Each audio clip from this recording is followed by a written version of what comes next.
Okay, let's start.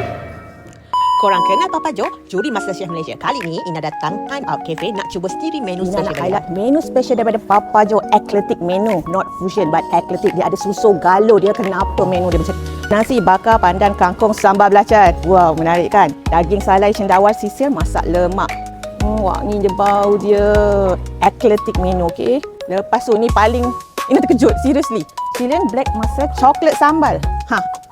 Korang kena try. Suka coklat, so Ina nak cuba. Ada lagi satu. Lempeng durian coklat pistachio. Disebabkan Ina suka durian, I take two.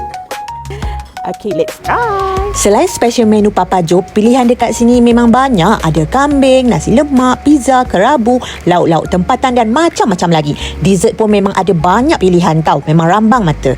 Personally, Ina suka sebab boleh enjoy buffet sambil cuba menu yang lain daripada biasa. Bukan tu sahaja, ada kambing tu terasa macam buffet Ramadan pula. Rare betul tau. Chef Table Papa Jo ni available sampai 16 September 2026 dekat Time Out Cafe, AICB Centre of Excellence, Jalan Dato' On, Kuala Lumpur.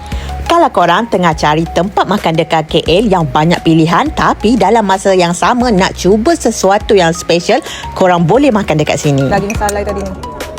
Sekejap, okay, nak cuba dia punya ni. Tambah coklat. Pedas. Pedas Dia ada rasa pahit-pahit coklat sikit. Manis, pahit coklat.